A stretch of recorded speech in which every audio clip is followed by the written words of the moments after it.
Hi hello welcome to news site Telugu channel. This is Paritala Murthy. So నామినేషన్స్లో ఉన్నది ఎవరు, nomination process ఏంటి, హ్యామర్ని పట్టుకోవాలా, బ్రేక్ చేయాలా, సో వాళ్ళు ఎవరు నామినేట్ చేయబోతున్నారని చెప్పాలా, అక్కడ ఒక రన్నింగ్ కాన్సెప్ట్ అనేది స్టార్ట్ అయింది. ఆ పరిగెత్తుకుంటూ వెళ్ళి హ్యామర్ని పట్టుకోవడం, రీతు చౌదరి ఇంజ్యూర్ అయిందనమాట. సో అక్కడ కొద్దిగా కాస్త డిలే అవ్వడం, సో కొంత బెల్ అనేది లేట్గా ఇవ్వడం. సో బిగ్ బాస్ కొంచెం ఈసారి ట్విస్ట్ అయితే చూపించాడు నామినేషన్స్లో. ఏంటంటే కామనర్స్ అందరూ కూడా కూడబలుకుని ఒకరిని సెలబ్రిటీలో ఒకరిని నామినేట్ చేయాలి టెనెంట్స్లోంచి. ఇక్కడ వీళ్ళందరూ మాట్లాడుకుని తలా ఇద్దరు ముగ్గురు వేరే పేర్లు కూడా చెప్పారట. అయితే అందరూ కలిపి సంజనాని నామినేట్ చేశారు. ఇది ప్రోమోలో అందరూ కూడా చూశారు. ఇక్కడ రీజన్స్ చెప్పింది ఏంటి, బ్యాక్ బిచ్చింగ్. ఇది యాక్చువల్గా ప్రియా చెప్పింది. ప్రియా ఎలా చెప్పింది, ఎక్కడి నుంచి ఫ్లోరా షైని గురించి ఏదో మాట్లాడి తనకి చెప్పారు అని చెప్పి, ప్రియా మీరు చెప్పారు కదా అందుకని చెప్పి నేను మిమ్మల్ని నామినేట్ చేశాను ఒక సాలిడ్ రీజన్. దానికి ఎగ్జాంపుల్ సంజనాకి కాస్త సంజన కూడా ఓహో ఇలా కూడా గేమ్ ఆడతారా అనిపించేలాగా చెప్పిందనమాట. సో ప్రోమోలో అందరు చూస్తుంటారు. ఆ తర్వాత ఆశా షైని వచ్చి సంజనాతో కాస్త ఆర్గ్యుమెంట్ చేయడం అదంతా కూడా మనం ఆ ప్రోమోలో చూసాం. ఆర్గ్యుమెంట్ అనేది కొంచెం హీటెడ్ ఆర్గ్యుమెంటే అయ్యింది. సో దాని గురించి మనం ఎపిసోడ్ టెలికాస్ట్ అయిన తర్వాత మాట్లాడుకుందాం. ఎందుకంటే మేబీ ఆ నామినేషన్ ప్రాసెస్ వెనస్డే కూడా కంటిన్యూ చేస్తారేమో అని నేను అనుకుంటున్నా. సో నామినేషన్ లిస్ట్ మనకి ప్రస్తుతం అందుతున్న సమాచారం ప్రకారం అయితే మొదటి వారం నామినేషన్స్లో ఎవరున్నారంటే తనుజ, ఇమానియల్, అలాగే సృష్టి వర్మ, ఫ్లోరా షైని, సుమన్ శెట్టి, రాము రాథోడ్, రీతు చౌదరి. ఆల్మోస్ట్ టెనెంట్స్ అందరూ కూడా ఉన్నారు. సంజన కూడా సో మనం ప్రోమోలో చూసాం అందరూ కలిసి నామినేట్ అనేది చేశారు. అయితే ఇక్కడ కామనర్లో ఒకళ్ళని మాత్రమే నామినేట్ చేసే అధికారం మేబీ వీళ్ళకి ఇచ్చి ఉండొచ్చు. సో లేదా హ్యామర్ ఎవరైనా పట్టుకుని ఉండొచ్చు. ఆ డీటెయిల్స్ ఇంకా తెలియాలి. పవన్ డిమోన్ అయితే నామినేట్ అయ్యాడు. సో అది వీళ్ళైతే నామినేషన్స్లో ఉన్నారు. అయితే ఏంటంటే నాకు తెలిసి ఓటింగ్ పర్సంటేజ్ అనేది సెలబ్రిటీలకి అంత పడకపోవచ్చు అనుకుంటున్నా. బట్ స్టార్ట్ అయిపోద్ది కాబట్టి సో మీ ఫేవరెట్ కంటెస్టెంట్కి మాత్రం ఈసారి ఓట్ వేయండి. ఎందుకంటే కామనర్స్తోని బయట పబ్లిక్ ఓటింగ్లోకి వెళ్ళి గెలవడం అనేది చాలా అంటే చాలా టఫ్ జాబ్ అది. ఎందుకంటే ఆల్రెడీ వీళ్ళకి ఒక ఓటింగ్ పర్సంటేజ్ అనేది సెటిల్ అయింది.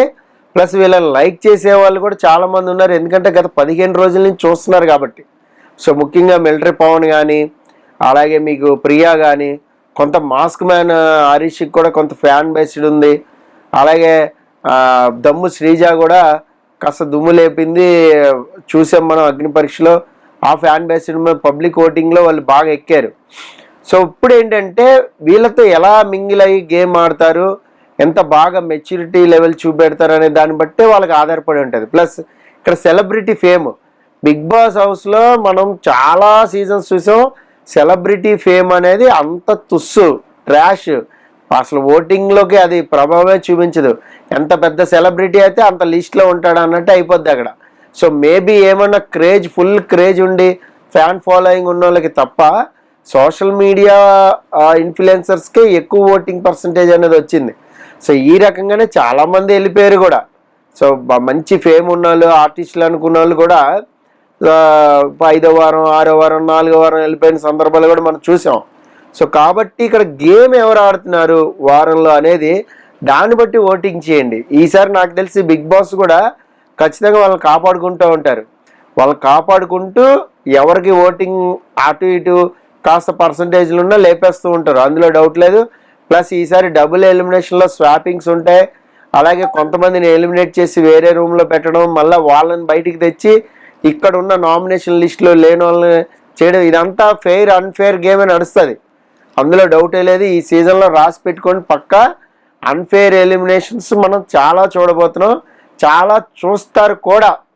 అయితే ఇక్కడ ఒక్కటి చెప్తాను ఏంటంటే, వాట్ ఎవర్ ఇటు కామనర్స్ ఇటు సెలబ్రిటీలు ఉన్నారో వీళ్ళు కలిసి గేమ్ ఆడేటప్పుడు ఎవరు జెన్యూన్గా ఆడారు, సో ఎవరు కన్నింగ్గా ఉన్నారు అనే దాన్ని బట్టి మీరు చేసుకోండి. నేను చాలాసార్లు నా రివ్యూల్లో ఏం చెప్పానంటే లాస్ట్ వీక్ మన గేమ్ ఈ వీక్ ఓటింగ్ మీద ప్రభావం చూపెడుతూ ఉంటుంది. సో గత సీజన్స్ అలాగే నడిచింది. So first, second, third seasons పక్కన పెడితే ఫోర్త్ సీజన్ నుంచి కూడా ప్రీవియస్ గేమ్ ఏదైతే ఉందో అందులో బాగా పర్ఫామ్ చేసిన వాళ్ళకి ఓటింగ్ అనేది యూజ్ అయింది. ముఖ్యంగా మనం సిక్స్త్ సీజన్లో చూసినట్లయితే అసలు ఎవరు కూడా టాప్లో లేరు, ఫ్లక్చువేట్ అవుతూనే ఉంది. సమ్ టైమ్స్ రేవంత్ వెళ్ళిపోయాడు టాప్లోకి, సమ్ టైమ్స్ ఇనయ సుల్తానా టాప్లోకి వెళ్ళిపోవడం మనం చూసాం, సమ్ టైమ్స్ వేరే వాళ్ళు డామినేట్ చేసేసి వెళ్ళిపోవడం చూసాం మనం.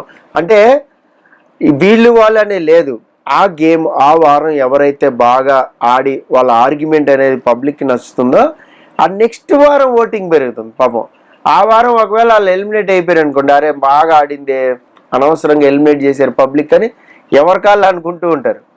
సో అందుకనే ఈ వారం ఎవరు బాగా ఆడుతున్నారు, పర్ఫామ్ చేస్తున్నారో టక్మని ఏముంది, జియో హాట్స్టార్లో పక్కనే ఉంటుంది ఓట్ సింబల్, దాన్ని నొక్కండి, నామినేషన్ లిస్ట్ కనబడుతుంది, ఓట్ కొట్టి సబ్మిట్ కొట్టండి. కీప్ ఆన్ ఓటింగ్ వేయడం వల్ల ఏంటంటే మంచిగా ఆడేవాళ్ళు ఉంటారు హౌస్లో. దానివల్ల ఏమవుతుందంటే బాగా బెనిఫిట్ అవుతుంది షోకి కానీ, సో చూసే ఆడియన్స్కి కానీ. సో బాగుంటుంది, అరే వీళ్ళు వెళ్ళిపోయారు ఇంకా వేస్ట్, అనవసరం. ఇప్పుడు చూడండి, మీకు ఒక ఇది చెప్తాను, బాగా ఆడేవాళ్ళు ఉండాలి, అలాగే నచ్చపెట్టి ట్రిగ్గర్ చేసేవాళ్ళు కూడా ఉండాలి. సో వీళ్ళని పంపించేసి వీళ్ళని ఉంచినా ఫ్లాట్ అయిపోద్ది, అలాగని చెప్పి వాళ్ళని పంపించేసి వీళ్ళని ఉంచినా అది గజిబిజి షో అయిపోద్ది. అరే జెన్యున్ ప్లేయర్కి రాలేదే, మనకి విన్నర్ అవ్వలేకపోయారే అని మనకు ఉంటుంది. అయితే ఇక్కడ ఏంటంటే 2.0లో పాత కంటెస్టెంట్స్ని తీసుకుని వస్తారా లేదా కొత్త వాళ్ళు వెళ్తున్నారా? ఒక 5గురు అయితే ఖచ్చితంగా ఉంది. ఇందులో 2 వైల్డ్ కార్డ్ ఎంట్రీలు అయితే మ్యాక్సిమం ఉండే ఛాన్స్ ఉంటుంది. సో అందరూ ఆల్మోస్ట్ చెప్పారు, నేను కూడా నా లిస్టులో చెప్పాను. రమ్య వెళ్ళొచ్చు, అలాగే సింగర్ ఒకళ్ళు వెళ్ళొచ్చు, అలాగే ఇంకొకళ్ళు ఎవరినో ఆర్టిస్ట్ని కూడా అనుకుంటున్నారు, వాళ్ళు కూడా వెళ్ళొచ్చు. ఫేమస్ హీరోని తెద్దాం అనుకున్నారు, లాస్ట్ మినిట్లో అది కూడా లేదు. సర్ప్రైజ్ అనుకున్నారు, అది కూడా లేదు. అయితే ఇక్కడ ఏంటంటే ఈ నామినేషన్ లిస్ట్ ఏదైతే ఉందో ఈ వారం నామినేషన్ లిస్టు ఎవరు బాగా ఆడారు అనే దాని మీద ఏంటి, ఆల్రెడీ కొంత లవ్ ట్రాక్లు అనేది స్టార్ట్ అయినాయి, మనం చూస్తున్నాము. రీతు చౌదరి కాస్త మిలిటరీ పవన్ కాస్త నడుస్తూ ఉంది, ప్రియా వెనక నుంచి అంద కూడా ఏంటి బ్లష్ అవుతున్నారు ఏంటి ఇద్దరు అనుకుంటా అంద కూడా. సో అక్కడ ఏంటంటే కాస్త ఏదో వెళ్తూ ఉంది, ఒక ట్రాక్ లాగా వెళ్తుంది. మేబీ వాళ్ళకి ఏమన్నా ఇన్పుట్టా లేదంటే వాళ్ళకి అలాగా ఫ్లోలో చేసేద్దాం అనుకుంటున్నారా, కొన్నాళ్ళు సర్వైవ్ అవ్వచ్చు అనుకుంటున్నారా ఏంటి అనేది చూడాలి. ఎందుకంటే రీతు చౌదరికి పిఆర్ ఉంటుంది, ఖచ్చితంగా ఉంటుంది, తన నామినేషన్స్లో సేవ్ అవుతూనే ఉంటుంది, 2-3 సార్లు వచ్చినా డౌట్ లేదు, కాస్త పర్సంటేజ్ ఉంటుంది. సో ఇక్కడ మిలిటరీ పవన్కి అనేది ఓటింగ్ మీద వెళ్ళాడు వాళ్ళ ప్రకారం. సో అక్కడ ఏంటంటే తన ఓటు ఇటు వస్తుంది, తిన్న నామినేషన్లో వెళ్ళినప్పుడు అటు వస్తుంది, ఇలా కూడా గేమ్ ఆడచ్చు. అమ్మో చాలా అంటే చాలా బ్రిలియంట్లు ఉంటారు. ఏంటంటే నామినేషన్స్లో ఉన్నప్పుడు సో వాళ్ళ ఓటింగ్ పర్సంటేజ్ కూడా మనకి రావాలి అంటే ఎవరు బాగుంది ఎవరిది బాగుంది అని చూసుకొని, ఎస్ వీళ్ళు ఓటింగ్తో వచ్చారు కదా వీళ్ళతో ఉంటే అతను నామినేషన్ లేనప్పుడు మనల్ని లేపుతారు, లేదా మన నామినేషన్ లేనప్పుడు అతనికి పడతాయి, ఇట్లా కూడా ఉంటుంది. అమ్మో చాలా బ్రిలియంట్స్ ఉంటారు, చాలా జాగ్రత్తగా ఉండాలి. ఆ గేమ్ అనేది ఏంటి అనేది చూద్దాం మనం. కామనర్స్ కొంచెం నాకు ఎందుకనో కాస్త అంత రియలిస్టిక్గా అనిపించట్లేదు, రియల్ గేమ్ ఓపెన్ చేయట్లేదు వాళ్ళు 100 రోజులైనా వాళ్ళు అలాగే ఉంటారేమో చూద్దాం మరి. సో మీకు ఎవరికి ఓటేస్తారు ఏంటి, ఈ బిగ్ బాస్ సీజన్ 9 ఎట్లా అనిపిస్తుంది అనేది కామెంట్ బాక్స్లో మస్ట్గా కామెంట్ చేయండి. This is Paritala Murthy signing off, by.